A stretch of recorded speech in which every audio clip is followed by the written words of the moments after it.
Hi, I'm Kevin Hill, and today we're going to do another fun painting. So let's get started. Now we'll just take our 2-inch brush right through a little bit of, maybe both of our yellows, about equal amounts, and a tiniest speck of red. Very little paint on the brush. And right here, I'm going to drop in some light. Wipe the brush out on a paper towel and continue. You wipe it so that you'll have less paint on there and you can have a softer color. There. Scrub that paint around on the canvas. Really make it blend. That's about all it takes right there. Maybe you want a lot. Maybe we want a lot of it down here as well. Just to, I don't know, just have some color. There. Here's some red, some black, some blue, and some of our white and yellow. Okay. So now I've got my filbert brush and I've loaded it flat like this. Allow some of that softness to show through. See that the original color we had there? Leave that softness. And I'm flicking my brush. There's no tapping. Tapping would be too harsh. I'm going to take some titanium white and find a clean spot to work, maybe right here on the palette. Tiniest touch of cad yellow, yellow ochre. Put them right in there. I think we need a little more yellow. Cad yellow, because the cad yellow is a little brighter. Okay, that's about right. Just enough to tint the white. Start here. Sweep left and right. Kind of get that working. And then press down.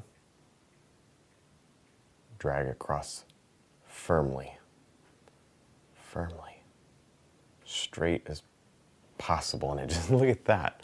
And okay, so we did pick up some color. Wipe it out on the paper towel. Reload it. And isn't this amazing? It's almost as if the paint is dry. There's so little on there. Almost as if it's completely dry.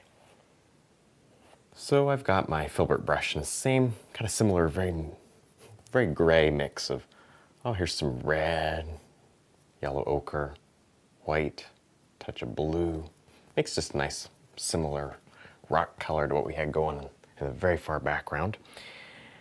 And maybe over here somewhere, we want to have a couple of rocks. Like this.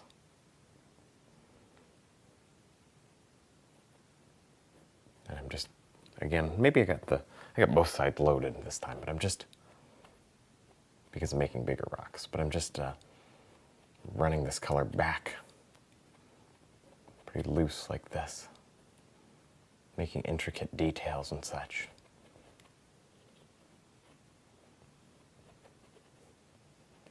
The lay of the land is very interesting. You see this huge slope we have going on. Maybe some cliffs. Watch this. We can make those look like cliffs by adding some white to the color. A bit of white and a bit of yellow. Both yellows, yellow ochre and cad yellow. Watch this. So you can make a couple of drop downs. Like the light's kind of catching those. Let's go ahead and paint in an evergreen. Black, brown, red. This is just the trunk color. Another evergreen. This is an evergreen as well, but maybe this one's smaller. Starts right here. And oh, it's bent. Right there.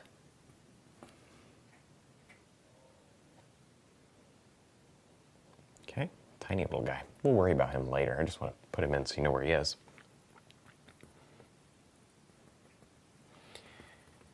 Okay, maybe we want a red one. I'm gonna have to squeeze out more paint pretty soon. Take some red and yellow ochre on the dirty brush. And a little bit of white to lighten it. Just a little. White. There we go. See if this works. There we go. And I have my brush flat, just so it layers the paint on instead of cutting through the canvas. And I'm going to just scrub to get, and changing the angles of my hand to get this background tree.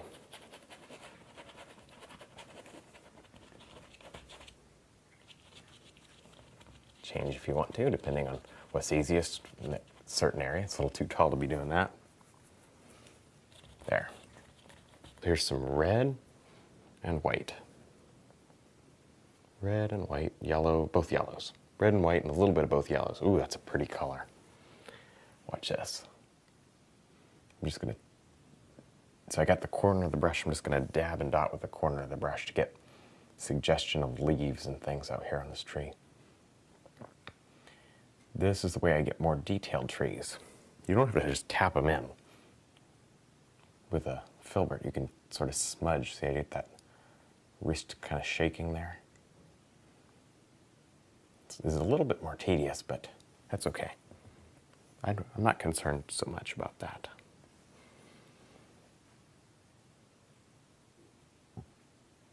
If it takes a little more time, but it looks a lot better, then you should do it. Unless, of course, you have a reason why you can't take a lot of time. Sometimes that happens for me, and I adjust my techniques. So if I've got something, that needs to be done, like a teaching, painting, or something like that, then of course I change the techniques a little bit to accommodate the time. But for now, I got all the time that I want to take on this painting. Because that's the point. I want to show you how to do the detailed ones. Next, I'll load up our 3/4 flat with a bit of black and red. And before we go too far in this painting, I'm going to show you where we want our big evergreen. Maybe I'll start here at the bottom. This one, in my mind, is kind of sloping in. It's got a big old root that sticks out. We can map him in darker later. I'm just blocking him in for now, kind of showing you where he's going to be. And this won't affect our highlights. We can highlight around the tree. There he goes, right over the light. It's not nearly dark enough. But there we go, that's where he's going to be. And I see I got this nice little S curve going on him. Very subtle, but there's a bit of a curve. Just a bit. Kind of just a little curvy. Okay, maybe it doesn't really show up. I don't care too much. I'm not concerned. And let's work in some of this area. Very, very, very little paint underneath. That's the only reason why this works. So, like I said before, if you're not able to paint, if you're not having any luck here, working with wet oils, you must concentrate on how little you have down, because it's honestly, sometimes it feels like I'm painting on a dry canvas because that's how little paint there is. I remember recently I was painting a sky in a demonstration, and somebody was asking me about the amount of paint, and I had my clouds in my sky and I was pretty much finished, and I took my finger and I this is probably a little wet here, but I slid it right across the whole painting in the sky area, and nothing came off. Nothing came off the canvas. It was just, I had a little bit of blue on my finger, but the clouds are not ruined because I was so sparing with my paint. So I've got my 3/4 inch brush, and I'm going to wipe it out on a paper towel so that it's reasonably clean. And as you can see, I'm enjoying using this 3/4 inch brush today. It's good for details. So I'm going to load it up with some sap green, black, blue, and some yellow, just so it's not pure black, dark. There we go. You probably can't tell that there's yellow in it, but that's okay. I'm going to be very, very careful.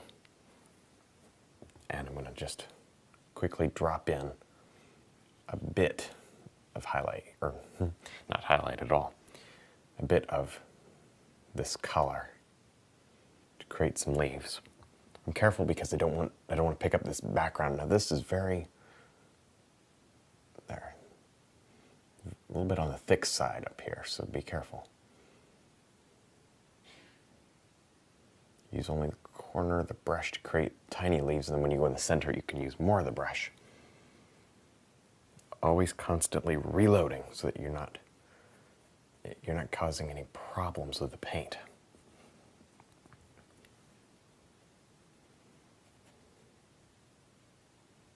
Nice and dark, just like we want it to be.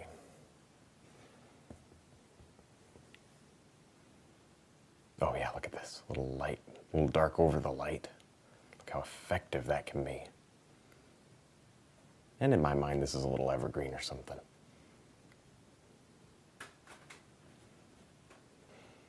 One of the final things I like to do is drop in beautiful detailed limbs and such, just like this. Take your time.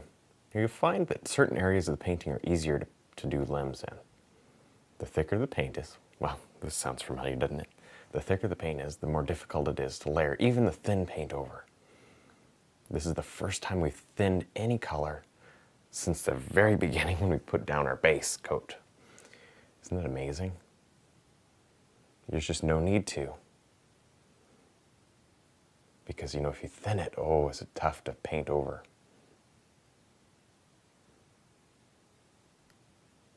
There.